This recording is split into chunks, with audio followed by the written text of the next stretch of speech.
This is Jilliana Ranicar-Breese. I'm at Patrick Turner-Lee's studio because he's now an artist. But Patrick has been on a long journey. Now, Patrick, tell me about your earlier life. Okay, my earlier life, I was born and brought up in Bognor Regis on a council estate, newly built council estate after the war. So it was quite common, I think, for these estates to be built. I know my mum and dad were really pleased to move into that house because they'd been in a cottage after the war. And I'm the youngest of five. So So my eldest sister... Were you Catholic? Were you a good Catholic? Or rather, were they a good Catholic? We're not... the thing is, my eldest sister is like I know now, is my stepsister. So my mum met somebody during the war, and had my eldest sister, and then he was killed. He was a Canadian airman.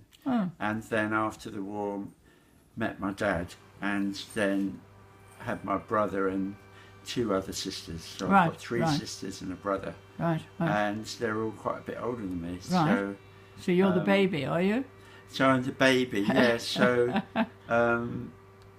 I was continually informed that I was very spoiled because I think, you were an afterthought. Well, I was an afterthought, and also there wasn't much around when my brothers and sisters were little, so they didn't really have much money, and so it seemed like in the 60s when I was young that I had everything. So there was that sort of impression from I just met them recently, my three sisters, the other weekend, interestingly. Yeah.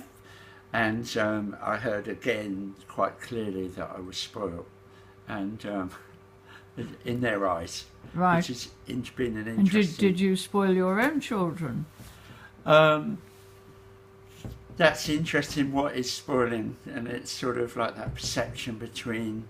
See, my eldest sister's 17 years older than me, so like her perception was... It's like quite a few generations different in effect. Yeah. And so I just know it's difficult to be a parent, and I don't think there's any... there's no guidebook. We all make... Well, I was spoilt as a child. I was spoilt rotten. Oh, really? Yeah. I know I was. Yeah. Anyway, we won't go into me. We're into you. So I grew up and had a, inverted commas, average sort of performance at school. Was average. Well, you don't have to go into all those details, Patrick. I mean, what brought you to Brighton? What brought you to Brighton? Well, what brought me to Brighton was, there's a bit of a build-up coming to Brighton, I guess. Okay. So I'm in Bognor. One thing that I really liked was acting, so I did quite a lot of acting in school and got very strong feedback. I tried to get into drama school, didn't. Did you work for Butlins? No. Were you a redcoat? No. So I tried to get into drama school. Right. Nearly got into Bristol Old Vic. Oh. On my own, without any help really. I just went and auditioned and nearly got in twice, 2 years running. Very good. And then I sort of then I didn't, and I felt like really downhearted. And then so I moved to London when I was about 23, 24. And I started doing these creativity workshops that were called The Mastery. They're actually still going Brighton, interesting enough. The Mastery? But I did it a couple of years ago. What is that? A thing called The Mastery. It's it comes from a guy called Dan Fossey, an American guy who was a filmmaker who started up his creativity. It was following, a similar thing that goes on these days is a thing called Landmark. But I know all about Werner Erhardt. I've done Est. Which was So Dan So Fossey took some of the stuff from Est Right. and built like this workshop specifically for actors and artists. Oh, never heard of it. I'll And look it's- into that. So it's about like basically trying to break these emotional... Break down the barriers. Yeah. Yes. Yeah, so I did that and met somebody that I fell in love with, and which was like a first really. Yeah. And then, long story short, I ended up after I met the practice of chanting Nichiren Daishonin. Right. I met what was then called Nichiren Daishonin in the United Kingdom, which is now like the Soka Gakkai International in 1985.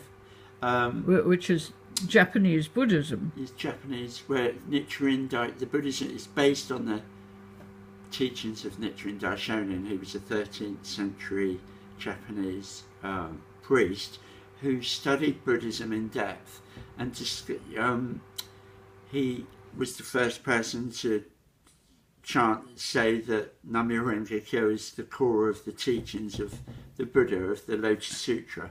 Right. And it's in the Lotus Sutra that says that everybody has this ability to reveal Buddhahood.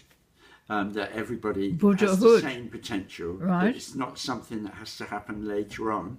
Right. It actually is a now. It's in the present. So I started to chant In 13th century Japanese. Well, the organisation, I'd done this creativity workshop, and I'd overcome really when I moved to London. I had been involved with doing Class A drugs, basically, a lot, and so it was a big transformation for me. I stopped all of that, and I started to get in touch with my acting again. And I did, with this girl that I fell in love with, we managed to do some cabaret comedy performance down the Tottenham Court Road. And then What do you mean, busking in the street? No, it was in a theatre. It was it's cabaret in the evenings, and okay. so we do Peter Cook and Dudley Moore sketches and stuff. Okay. Which was scary and very scary, but we did it. And so I fell in love with her, and my reason for chanting was I started to chant, and my life was in a sort of different, I couldn't really get any money together. She didn't really want to be with me, but I wanted her to be with me. I was in this flat where I met the chanting, and really my back was against the wall, so I didn't really know what else to do. How long were you with her for? Oh, well, I'm not really sure, 18 months. Right. Not long, but it seems off. really intense when you're that age. Yeah. So the big day for me was, or the big memory for me was, I knew about the chanting. I'd learned how to do it. I'd started to do it, but hadn't really... She wasn't into that. Well, she did a bit of it, but she didn't take it up. Right. Then this one day happened that was like a big... What happened was she was due to go back to Australia. I felt really, really heartbroken. She came and... So she was Australian, was she? She's Australian, from Sydney. Yeah. From Sydney. So she was going back home after finishing her degree, and she got a degree in being a director.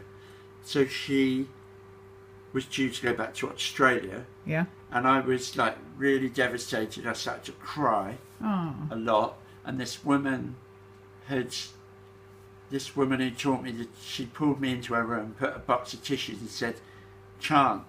Eve went to the airport, and I just chanted for like... She was also called Eve. Sorry, no, she Ooh, wasn't. what a Freudian slip that one was. Because your wife is called Eve. Freudian slip. Woo, very good, Patrick. And what was her name? Can you remember? Kate. Kate. Yeah, remember. Okay, so Kate went off to Australia. And on the same day, I finished chanting, and then this woman said, do you feel any better? And I went, yes, I feel a lot better. And then the phone went. I got a call from my brother who said, you better come home. Hold on, we're going to end there.